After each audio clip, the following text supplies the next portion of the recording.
Governamente strapping the system.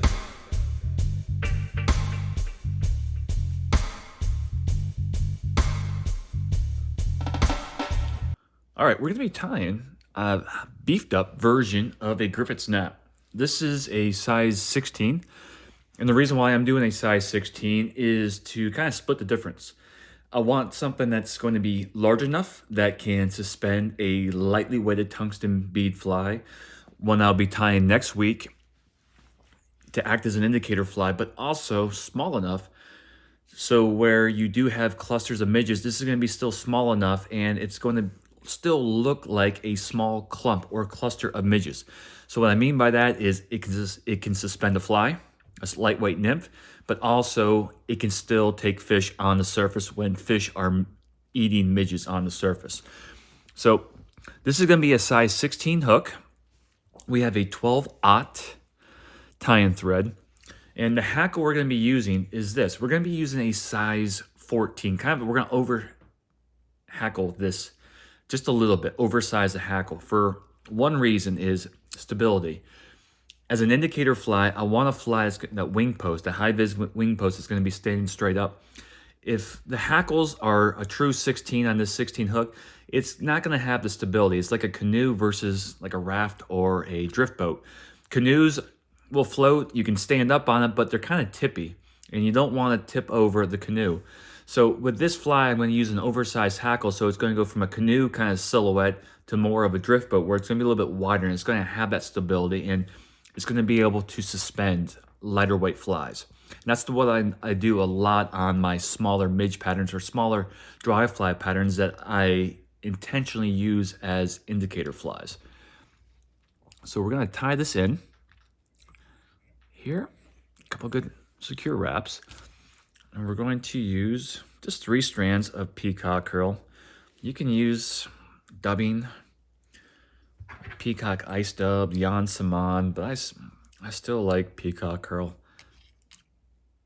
We're going to do a pinch technique there, a couple loose wraps, wind this back, just be careful, get that nice and tight for a good rope, and take your hackle. Your hackle, your thread, wind forward. Keeping this nice and tight and avoiding these hook points. These tactical hooks and these barbless hooks these days are just super sharp, and fragile materials like peacock curl, so easy to cut. Just gonna wind this all the way up the hook shank.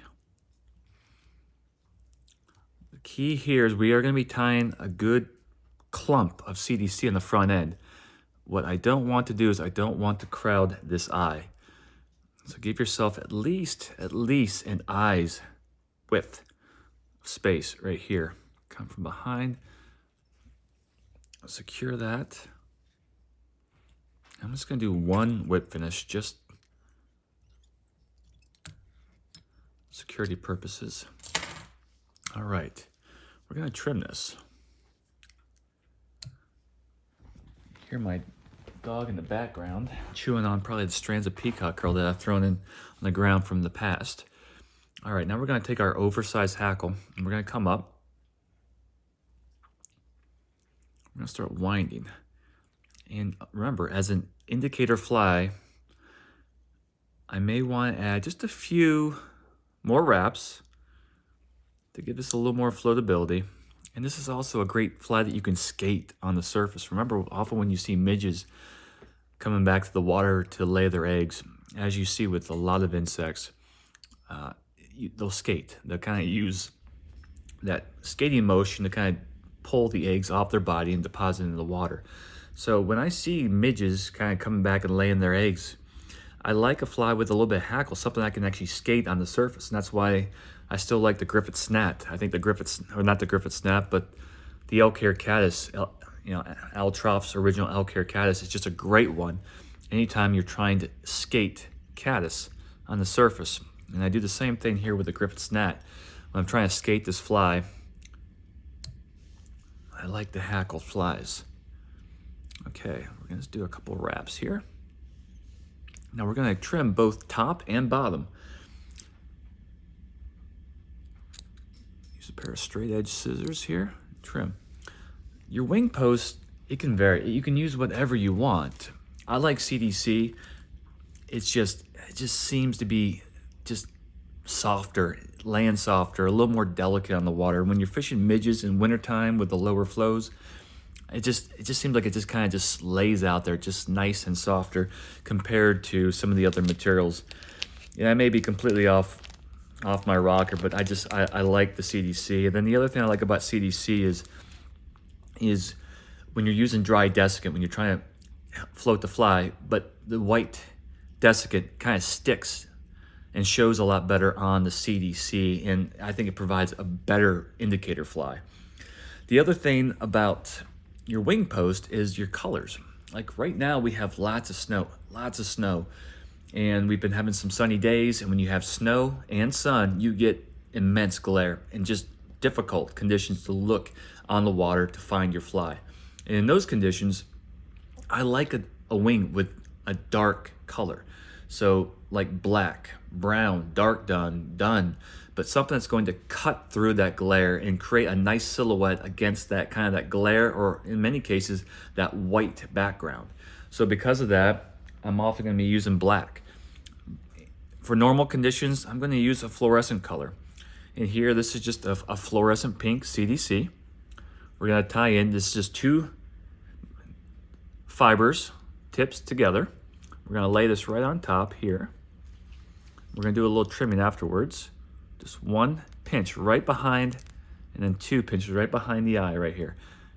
Pull straight down. And now what I'm going to do is fold these tips back on top of themselves here. Fold them back. Make a couple wraps here. Come on. Couple loose. There we go. And we're going to tie that straight down, almost kind of like a bullet shape. Now this is going to double up the wing. It's going to add visibility, but also it's going to add flotation. We're going to take our whip finish tool and just finish this off right here. Once, twice. You can take some head cement, just a little touch maybe, just to add some durability. Trim that. We're going to take our wing.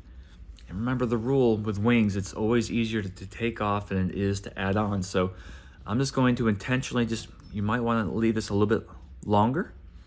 And if you're finding maybe it's spooking fish, you can always trim it off later on. But if you have part of that stem still showing from the fold over, you can trim that as well. But that's going to provide a really a great target for you to find. And what I'm going to do here is just take these scissors, just trim the bottom, kind of flush with the hook point. Go off to the side. And you can use indicators like little pinch-ons, little wool indicators in the wintertime, especially on midges when you're nymphing small little patterns. But this is the time of the year with our lower flows we've been having lately back home.